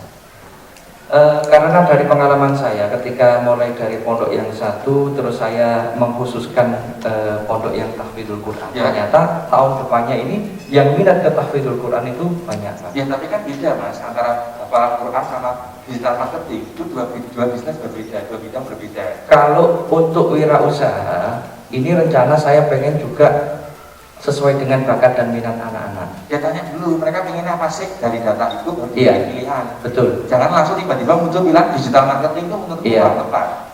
Ini sebagai batu loncatan saja Bang. Karena Ya batu loncatan untuk dirimu, bukan batu loncatan untuk orang yang jelas-jelas nggak suka internet marketing. enggak, memang kita mengumpulkan yang memang minat di digital marketing. Ini hanya sebagai langkah awal. Nah, iya. Nanti untuk tahun selanjutnya bagi yang minat di bidang usaha yang lain akan kita wadahi. Pak. Lah ya, tapi kan detik ini cuma 10 orang nah, Mas. Iya. Dan nggak usah mikir tempat dulu dong. Oke. Lah 10 orang ini loh. Kotaan ini bisa 10 orang. Asal di swab antigen KP kan beres loh. Gitu ya, mau ngajarin cuma modal laptop. Oke. Lah kenapa harus mikir harus bikin tempatnya perlu overthinking. Ini kayak orang bikin bisnis jadi pikir apa, bikin kafe jadi pikir nanti dekorasinya apa, mejanya apa, lah bisnis double apa sih. Saran saya biarin dulu, nanti sampai misalkan let's say 50 orang kamu tidak cukup rumahmu, baru kamu mungkin sewa dulu dan beli. Karena memang saat ini sudah nggak cukup di. 10 orang nggak cukup? Nggak, maksudnya karena sudah terpenuhi oleh yang lainnya. 10 orang nggak cukup? 10 orang itu karena butuh otomatis tempat untuk praktek, tempat untuk ini kurang. Praktek apa? Latihan untuk ini. Lah yang nggak laptop pun digilir beres dulu dari barang-barang. Khawatir mengganggu yang lainnya, Pak. Lah yang dilakukan di luar jam belajarnya mereka-mereka yang aktif di situ dan dilakukan tidak di dalam kelas. Orang ini latihan hafal Quran, aku yang ngajari di jalan marketing kan di orang. Iya, oke. Cari tempat lain aja, overthinking ini saran saya, jadi masih 10 orang. Nanti sih lah, nanti dulu lah. Iya. Nanti misalkan bisa di rumahmu, bisa di emperan situ, bisa di pojokan, bisa di lobby, bisa di lorong, bisa di mana, bisa di halaman musola, ya bisa, boleh. Mau cuma 10 orang, nggak keras, Iya. 10 orang itu gak gede loh. 0, 4, 0, 6, 10 bisa menitap. Kapasitasnya mungkin 2 kali 2 gak cukup ini berarti. Kabel. Pertanyaan yang kedua. Yang penting kan laptop jadi ya. Iya. Nah, tidak harus langsung praktek, kan harus ada tahapannya. Kok praktek digilir itu? Kita ini Sarah, iso. Jadi Sarah, iso. Oke, Sarah, iso. Lah 10 orang ya, guys. Yang selanjutnya, Bang, Yo. kira-kira santri ketika dibekali dengan bidang wirausaha, Ya. kira-kira masuk apa tidak, Pak? Sangat masuk. Sangat Harusnya masuk. malah begitu supaya satu dia kalau jadi alumni dari pesantren tersebut bisa mensupport keuangan pesantren. Betul. Jadi pesantren tidak tergantung atau tidak banyak porsinya dari sumbangan orang-orang lain. Mungkin saya minta memo dari Kiai Kiming supaya Ojo kiai loh. iya, iya. Paling tidak Apa dulu ya? teman-teman Iya. teman-teman membernya Iya. Bang Kiming Iya. yang dari Jombang bisa membantu saya untuk mengembangkan pondok bidang wirausaha, Bang. Boleh, nanti kan anak-anak banyak nih. Ya, yang penting jangan jualan pembesar itu, Bang. Wadah. Dengan maju menjadi. Iya. Yang lain aja. Iya. Mau kayaknya baru satu PKI tadi. Mungkin itu saja, Bang. Terima kasih. Iya. Sebetulnya tuh pengusaha manapun itu kalau dimintai tolong saya pikir juga mereka akan tergerak. Apalagi kan bidangnya non komersil. Maksudnya kan ini kan bukan sesuatu yang bahkan berisa lagi kan enggak. Ini kan dua anak-anak. Ada kontribusi faktor X juga. Jadi justru pengurus pondok pesantren lah yang harus aktif minta tolong kepada pengusaha-pengusaha yang bersedia atau mau untuk itu, dan saya yakin banyak. Ibaratnya ya, kalau kamu ketemu misalkan pengusaha yang menurutmu sukses, baca omong tanya, jawab nggak mereka? Jawab. Rasio antara orang sing diplengosita karo jawab itu banyak sing akan jawab ke kamu. Apalagi ini sama-sama di Jombang, member group juga dari Jombang banyak, dari kota sekitarnya juga banyak. Yuk kapan-kapan besok kaimu yuk sebulan sekali, sebulan 2 kali, nanti di rolling kasus ini. Misalkan Mas Jordan masuk ngasih wawasan kewirausahaan bidang kuliner, besok misalkan Mas Feris ngusal pembesar susu, misalkan susu sapi misalkan, atau sopo misalkan Mas Sen, dodolan paku misalkan, atau yang lain silakan aja, dibikin aja program-program seperti itu lebih komunikatif. Nggak perlu bonbonnya mereka disilis dulu dulu tempat apa namanya sedekah ini itu. Barangkali Kiai Kiming juga bisa datang. Boleh, tidak masalah. Motivasi anak-anak. Boleh, saya tuh sering seperti itu tapi jarang tak posting. Kok pokoknya ngerti? Pokoknya ngerti, jarang tak posting. Nanti posting kalau wah bunyi kok. Ini pencitraan ini. Giliran agak pencitraan ketenanan, wah sombong. Asli Nama saya Abdong dari Jombang. Ini saya punya partner untuk di bidang pintu harmonika, Pintu? harmonika, rolling. Oh, rolling door. Ya, rolling door. Nah, di sini saya sebagai digital marketingnya, Ya. dia sebagai di bagian lapangan atau di bagian bengkelnya. Ya. Nah, setelah review selama beberapa bulan ini, mulai bulan Februari sampai Juni ini, ternyata ada selisih sekitar ya lumayan lah, selisih Lumayan apa? selisih 25 juta antara. Selisih apa maksudnya? Jadi minus, jadi di minus sama ya, minus selisih lah. ya, di laporan dia itu keuntungannya segini, tapi ternyata di saldo aslinya ternyata nggak sampai segini gitu. Terus? Nah, saya juga nggak bisa mengakses posisi saya kan sebagai digital marketing saja. Ya. Secara saya juga nggak tahu di bidang pintu ini Ya. bagaimana. Nah, batasan saya itu gimana Bang? Istilahnya memproteksi nggak sampai selisih antara. Saya justru mempertanyakan, kenapa kamu ikut campur urusan orang lain? Itu bukan urusanmu, Mas. Itu urusan dia mau untung mau rugi. Harusnya setiap transaksi kamu dapat komisi sekian persen titik. Cuman transaksi, kan itu marketer. Iya. Kamu kan tidak punya kepemilikan DPT itu kan? Pembagiannya 50-50. Oh, kan DPT di situ juga. Iya. Dan itu kamu punya kepemilikan saham, kenapa nggak punya akses di rekening perusahaan? Rekening pakai rekening saya, cuma sekarang ngatur ke pengeluaran misalkan belanja itu dia. Dan tapi kan harus laporan kamu sebagai pemilik perusahaan. Iya. Dan kenapa nggak bisa diakses? Maksudnya secara detailnya saya kurang tahu gitu loh. Dan kurang tahu tanya kan? Kamu di perusahaan di situ, kamu punya andil di perusahaan itu kok. Lain kasus kalau kamu pure marketing dapatnya komisi per transaksi. Karena ini satu kali untung kamu dapat komisi 1 juta, ya wes satu bulan berapa? 100 kali itu 100 juta titik, wes. Tapi kamu punya kepemilikan di situ, berarti kamu harus punya power untuk kontrol apa yang terjadi dalam perusahaanmu. Dan kalau itu tidak terjadi, ya jangan partner karena kamu nggak siap, Mas. Dan saya kira itu tapi di partner yang mana dia tidak terbuka pada dirimu, salah kan? Yeah. Terbuka pun karena paham, bodoh juga, apa nggak saling melengkapi. Kalau bidang marketing dia bagian apa? Dia di bagian untuk ngurusin ini Teknis. apa? Ya, Dan keuangan seperti itu. saya juga. Nah, kok bisa sebagai orang yang tidak pintar ngurusi keuangan, kok ngurusi keuangan? Iya sih. Jadi Bunyi-bunyi ini fatal, Mas. Operasi hitung-hitungan udah di guru matematika. Jadi maksud saya hanya megang saldo rekeningnya. Ya, satu itu nothing, satu itu hanya bagian kecil dari apa yang terjadi proses di situ. Keuangan itu harus keluar masuk, aktiva pasifa harus ada di situ. Kalau kamu tidak tahu soal masalah itu, ya kamu ngerti sebagai penengahmu, akuntan ya atau siapa ya bicarakan. Daripada mereka kadang-kadang tukaran terus, karena pasal itu belum nanti. Karena belum tentu yang salah dia loh ya, bisa jadi kamu. Orang apa pembuktiannya. Makanya perekrutan seseorang untuk jadi co-founder itu harus saling melengkapi. Dia bisa apa, dia bisa apa. Tapi yang aku jadi masa apa namanya? Atom misalnya. Kalau saya jadi atom, kalau saya ya mendingan saya jadi marketer yang lepas kan. Jadi di transaksi satu ya aku berkopi sama ini. Asumsinya saya bisa main banyak lagi. Contohnya orang yang masang rolling door tidak mungkin dia berhenti di situ top.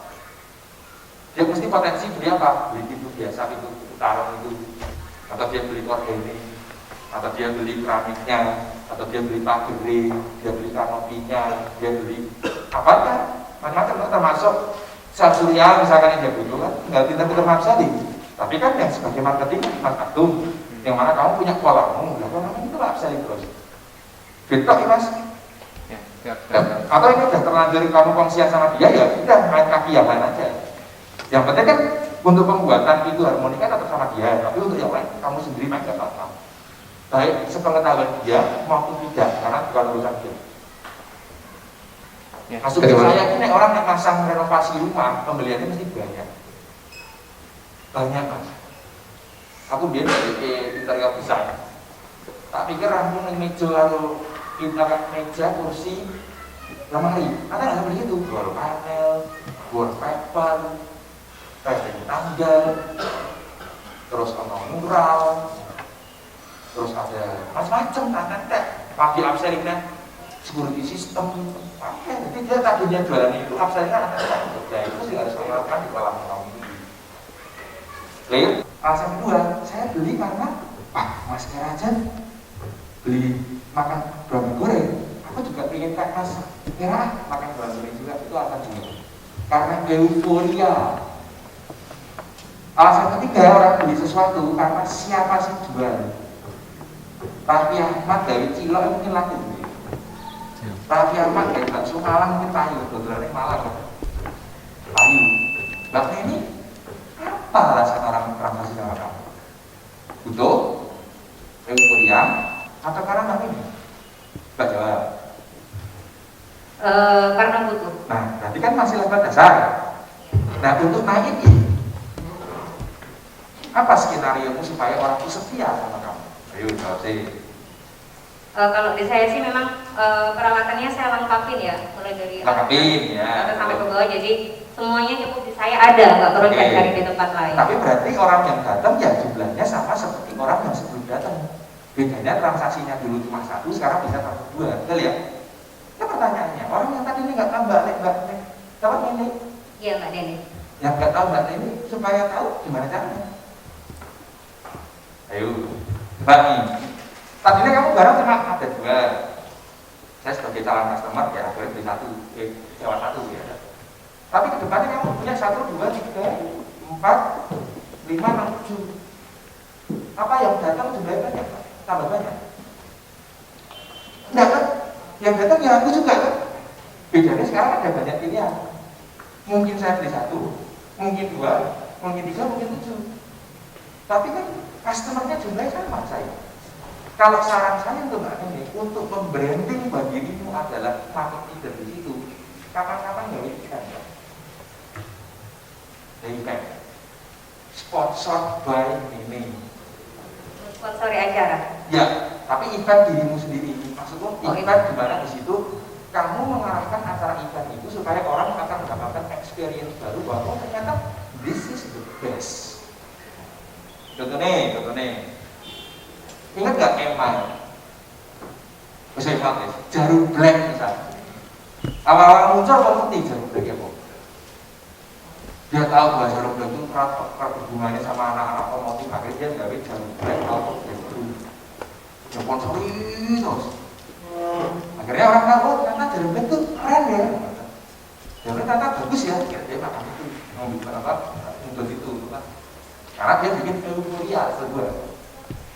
Nah, kamu bikin acara di mana? Gunung boleh, Gunung Semeru, gunung apapun silahkan. Yuk hiking yuk, tapi hiking yang nggak ribet. Semuanya tak siapin. Mungkin kamu kolaborasi sama orang yang glamour camping. Sekarang glamping paling lagi ngangkat nih. Kolaborasi sama anak glamping atau pendaki gunung atau siapa. Nah, nanti bikin acara itu untuk orang-orang awam yang tadinya nggak suka jadi suka. Jadi kamu bukan paksa-paksa, tapi orang yang tadinya nggak suka jadi suka. Dia tahu pertama kali yang bagus ya cuma ini. Dia akan jadi potensi customer loyal sama kamu. Contoh real, ada telur bebek dan yang 2 ini menetas, orang pertama yang dibuka adalah mukanya. Dia akan ikutin kamu. Dia nggak akan cari, bener nggak muka sama dia sama itu. Karena apa? Naluri manusia begitu, naluri manusia begitu. Nah, kalau kamu tuh membuka pasar dan bikin pasar yang seperti itu, newbie yang akan join di acara hiking dan camping itu pertama kali kalian nggak ini. Nah, teknik selanjutnya untuk membuat euforia adalah bikin hadiah unit hadiah. Ingat nggak? BRI itu mulai ngangkatnya kapan? Mulai menjadi cukup besar itu kapan? Ketika muncul puting beliung di taman, betul ya? Sehingga Range Rover itu, bener kan? Banyak di situ tuh hadiah Range Rover. Jadi kita satu bisa ketahui rupiah itu baru bisa punya Range Rover. Padahal syarat tentang berlaku bintang ciri banget, terus pakai mikroskop tuh kelihatan. Ternyata butuh minimal 1 mengendap 1 miliar. Tapi kan dari itu orang euforia kok. Dan dia ini, nabung kok lah. Cak tahu nabung. Antinya 2 jam. Kalau nebeng itu, tapi gara-gara kan ngangkat. Mana? Tahu nggak bank yang kasih undian durian runtuh tahu nggak? BNI ya, sebelum durian runtuh dengan ini, beda sekali performanya. Gara-gara durian runtuh dia ngangkat. Mana? Dulu ada yang seneng cikibol nggak? Zaman dulu orang ngumpul gara-gara kasos. Apa dia beli? Oh ini enak nggak enak? Bodoh amat, yang penting kasosnya. Buka dia kasih juga buang gitu, karena nggak sehat aja. Dompetnya dia sehat maksudnya. Terus lain itu. Orang meneh dia ada apa namanya permen sing kumpul kayak ini. Yang susah nih. Ini rana bajingan nggak bisa. Para penasaran 90-an ini. Lalu ini rana saja nih. Karena dulu juga ada apa namanya ciki-cikian yang mungkin sengaja waktu tunai dilipat bagi kita yang pengen. Mbak Nini sudah pernah belum bikin sayembara dengan dia? Kalau lebaran kemarin saya bikin ini apa jadinya cangkir anak-anak kalau naik gunung kan biasanya cangkir kopi stainless itu yang sudah saya branding Nona Petualang itu saya kasih buat hadiah lebaran. Tanya Mas Didi, apakah gara-gara ada hadiah cangkir Mas Didi akhirnya memilih Mbak Nini sebagai supplier barang-barang camping dibandingkan Mas Zoki? Karena apa?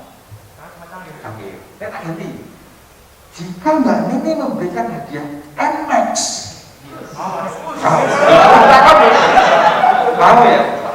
Artinya daripada kita ngasih cangkir 1000 biji sama kondo-kondo, mendingan kita cangkir satu saja dan dia tetap, tapi itu digunakan sebagai iming-iming orang-orang sudah beli dari kamu. Nek kalau orang wujudnya voucher belanja anak-anak. Emang, nek perlu nyewain lagi sih foto ngarep toko itu loh. Sekarang yang kembali. Iya, emang tempat lain nggak ada. Ngapain kamu camping tempat lain pulang udah capek banget. Di sini dapat emang. Tetap emang.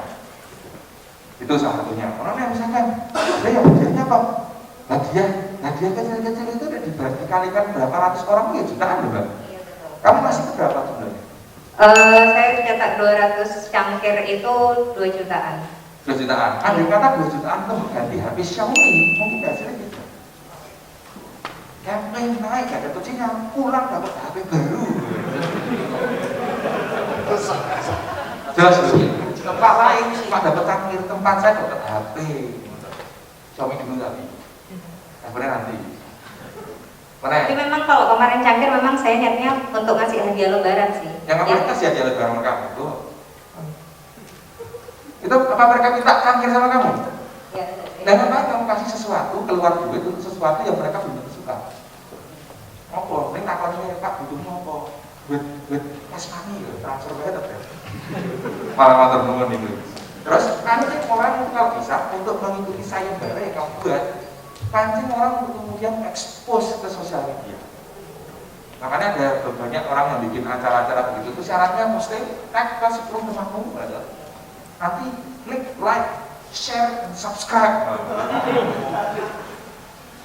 Nyambung pertanyaan dari Mbak Nene karena satu komunitas ya. Jadi tadi terkait tersponsor Bang, kalau saya kan biasa jadi sponsor di komunitas 40.000 member parenting. Jadi parenting ibu dan anak. Oh kagak maksudnya bukan member kolam sendiri. Terus. Nah itu sebagai sponsor kita apa saja atau parameter apa yang perlu kita perhatikan supaya kita sebagai sponsor itu berhasil selain dari engagement dari sosial media. Karena saya biasa misalkan untuk hire blogger, youtuber untuk posting ke Nah, hire selebgram, youtuber, blogger, saran saya nggak usah terusin. Oke. Ya. Soalnya jujur aja, siapa di antara kalian yang lihat instastory-nya selebgram lagi, halo guys, aku lagi nanya, yang melihat sampai selesai siapa? Ingatan. Yang langsung skip berapa orang? Aku skip, karena jelas takutnya ngapus sih gitu. Langsung skip, jangan itu ya. Nah, setelah saya tahu kan di review itu, ternyata nggak berhasil seperti tadi ya. Nah, jadi saya mikir lagi, ini parameter bagi saya misalkan sponsor itu apa supaya saya tuh berhasil melihat gitu. Ya, pertama kamu harus punya kolam dulu. Ini ya, jadi Nona Petualang ini. Oh ini jangan didaftarin merek dulu. Jangan didaftarin merek dulu. Langsung minta ke tempatmu, langsung jual. Soalnya kata-kata ini nanti gampang ditiru. Nanti nih orang petualang itu apa namanya era petualang bisa, Yordan petualang bisa. Nanti ada lagi. Jadi nona nggak gadis berarti. Akan ngomong sesuai teknologi bahasa ya. Nah, oke, tanya dulu existing customer mereka butuh apa, senangnya apa. Nomor 2 nih, lihat karakter mereka. Ada orang di sini karakternya tapi sadar itu, Pak. Oke, grupku dulu nih, grup tutorial dulu 3 tahun yang lalu, kabeh bisu betul-betul. Emang masuk kabeh betul-betul. Bisu aja, momen langsung momen belas. Jadi aku mah kayak dia kira kadang waktu itu rame tak dia komputer waktu itu. Tapi karena kita bisu kabeh nggak tak kasih. Karena apa? Kita kan ekspektasinya exposure. Dan kalau mereka bisu, apa yang kamu ekspektasikan? Oh betul, Bang sampai dulu. Ya. Nah, untuk hadiah tadi saya pernah coba juga. Jadi ketika hadiah saya kasih tunai uang itu saya coba kan, itu eksposurnya sampai 25.000 aktif ya. Tapi ketika setelah itu seratusan orang. Dan makanya untuk ngecek exposure itu adalah sebelum kamu kasih campaign. Oke. Jadi ini grup kita misalkan sehari rata-rata misalnya yang komen 100, saya nggak bisa ekspektasi ketika saya kasih hadiah jadi 1.000, nggak bisa. Ya paling sama yang konsisten akan menggerakkan campaign yang saya punya. Jadi cek dulu di komentar yang mempunyai itu yang aktif berapa. Jika ternyata nggak ngangkat atau saya masih di situ, cari itu komentar lain yang nggak aktif. Nomor 2-nya, tanya sama mereka butuh apa kira-kira ya. Contohnya ibu dan anak kan nggak campaign tuh ya.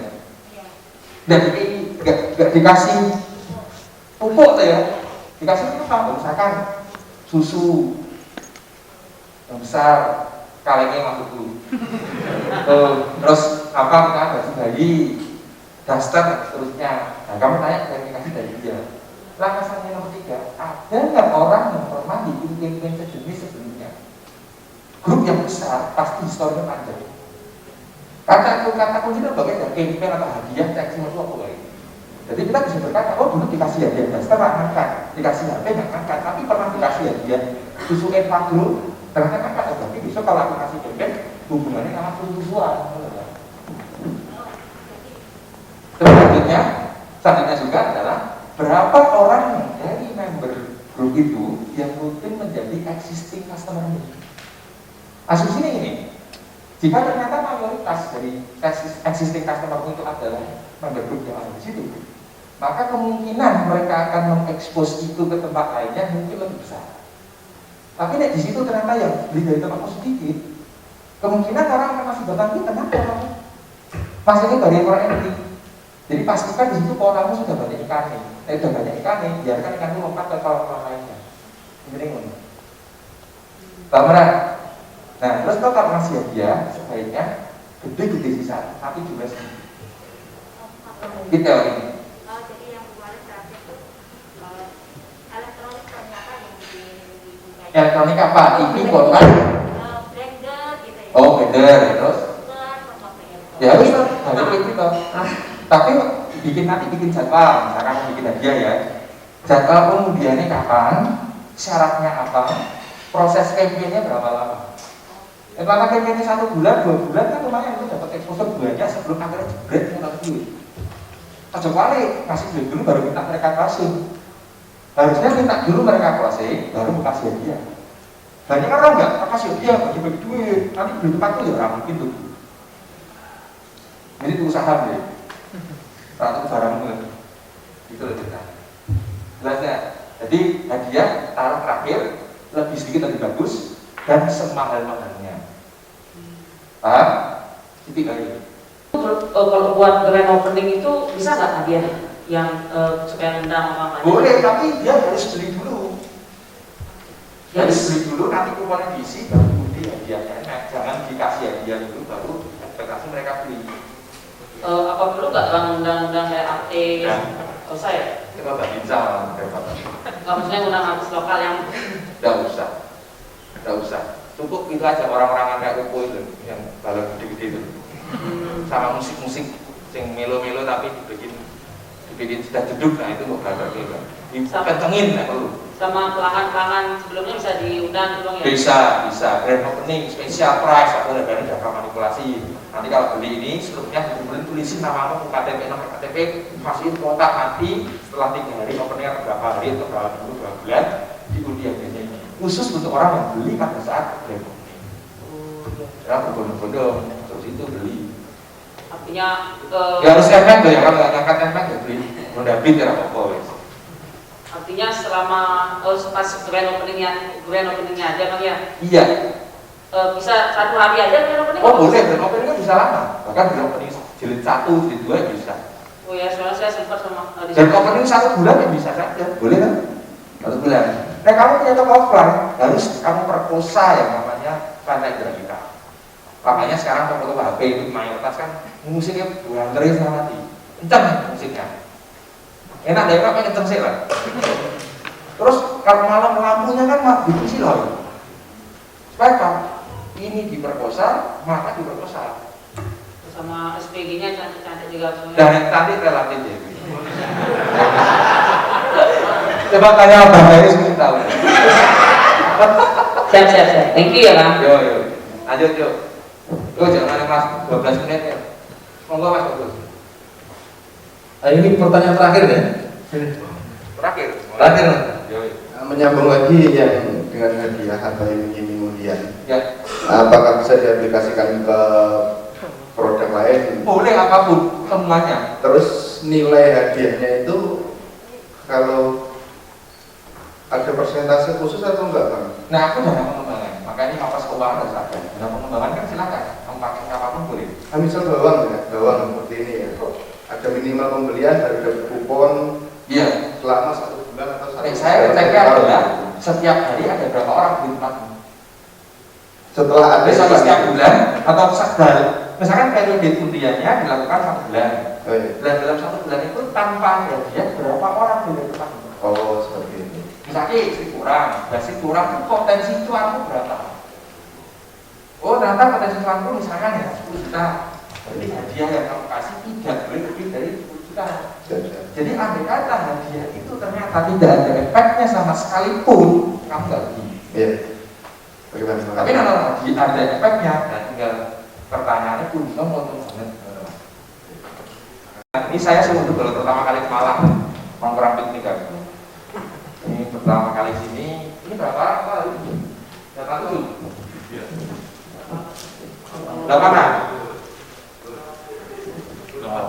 87. Semoga nanti ya varian Delta ini tidak semakin menggana, jadi saya bisa ke Bandung 2 bulan dari sekarang. Nanti next time-nya saya ingin ke daerah Kalimantan atau di mana nanti. Ke mana lah itu. Ya pokoknya ya ini kan nanti di sesi 2 saya kan sudah cabut ke Semarang. Karena itu Senin kebetulan agendanya itu padat banget. Online semua sih tapi kesel gitu. Tapi tak tolong nanti di sesi 2 ini sebelummu kenalan. Dia punya produk apa, kontak dia, siapa menjadi reseller, distributor, kolaborasi, jadi customermu, jadi jangan kasih minta sediakan kolami. Kalian tinggal networking, sudah satu frekuensi, penak. Nanti nih misalkan ragu, Bang, ini rumahnya nggak pilih Bang, pilih jolinan, bisa orang kontak saya, untuk diverifikasi nggak dari orang. Terus nanti di sesi 2, tak tolong juga buat panitia apa namanya, nek mau foto-foto monggo, tapi nek bisa fotonya rapet-rapet. Takutnya nanti ada orang yang tidak suka, pasti wah ini begini kemudian buat kerumunan. Itu saya. Gitu. Nah terus buat teman-teman ini juga, kalau misalkan punya permasalahan, saya itu justru seneng nih ada orang nanya. Tapi takut kenapa? Karena kan digoblok kita kan. Goblok kan orang-orang yang gerges lah ya. Misalkan kalian kadang aku bingung ini bocah do pinter kabeh mungkin. Enggak pernah tanya orang-orang. Jadi kadang aku harus bikin materi sendiri, malah aku pusing karena belum tentu materi itu kamu cocok. Karena kamu tanya kan artinya ada permasalahan begini. Tanya aja sesering apapun itu boleh, wes. Boleh wes dari dulu turang ngono wes. Karena ngono. Ini perlu aku ya postingan nanti tahu siapa yang di sini merasa dulu setor profilmu di sini biar nanti komennya belum beda-beda. Bisa. Tak ini. Kemarin ada yang tanya, gimana caranya mutarkan uang sedangkan uangnya enggak? Oh, ngepet sih tuh. Jangan lupa lilin-lilin dulu itu. Lalu saya ini banyak orang masih kapan aku? Dulu ya Mas ya, bentar ya. Gimana guys? Ada sama bang, aku iya bang, masuk ke bang, modal kurang, mau cangkemmu modal. Awakmu yang modal. Kau percaya sama sampai modal. Jadi kan duit itu kan bisa datang kalau orang percaya sama kita, mau transaksi sama kita. Itu tidak punya duit, ya cara duit. Nah, cek kalau misalkan mau kok ada duit umur sampai ini ya, cek koncomu ada tidak umur segitu kalau gebeli gitu. Dan ini kan biasa lagi, karena biasa murah kan. Nah, cek mas, kalian duitnya piro misalnya. Aku 10 miliar, di 10 rupiah ya. Aku ini apa wae ya? Turu apa mati gitu. Nah itu kan benchmark itu penting, benchmark itu banget. Aku salah satu subchapter yang aku jempol itu bang, karena mereka diskusi terus lagi, solid loh diskusi, terus bandingke, ini bocah segini sepiro, nggak tambah piro, ini duitnya piro, itu bagus benchmarking yang penting benchmarking. Nanti kita lupa bertahun-tahun ada segini apa wae, enggak tuh pinjol. Jelas kan? Tulis toh, ayo toh. Ini kolamnya manfaatin. Pulang dari sini nggak dapat, hanya dapat ilmu berarti tak jos ya. Jadi dapat ilmu plus cuan. Jos ya, mana? Gitu ya. Makasih banyak teman-teman ya. Oh, saya sebelumnya terima kasih dulu pada teman-teman panitia udah nyiapin acara semeriah ini. Saya juga berharap setelah acara ini kan banyak kenal, udah ketemu teman-teman yang lainnya, bisa bikin komunitas sendiri mereka, aktif komunikasi, aktif sharing, aktif bantu. Jadi saya di sini cuma fasilitator aja. Selanjutnya mereka yang akan menggerakin aktivitas seperti ini ke depannya, baik tanpa saya maupun dengan saya. Seperti itu sih. Pokoknya sekali lagi saya terima kasih buat teman-teman panitia udah nyiapin acara semeriah ini. Thank you very much. Saya terus terang sangat berterima kasih sama panitia yang luar biasa banget nyiapin. Padahal saya tahu kalian pasti banyak yang sibuk gitu loh, tapi benar-benar respect banget mau sampai jadi panitia, dan acara ini luar biasa banget. Bisa ketemu sedulur-sedulur, nggak hanya komen-komenan di Facebook. Ya, tapi saran saya tambahannya ya, kalau bisa bahasanya yang di grup ganti ke bahasa Indonesia. Saya kadang nggak ngerti teman-teman tuh komen apa, terus saya mau balas gitu.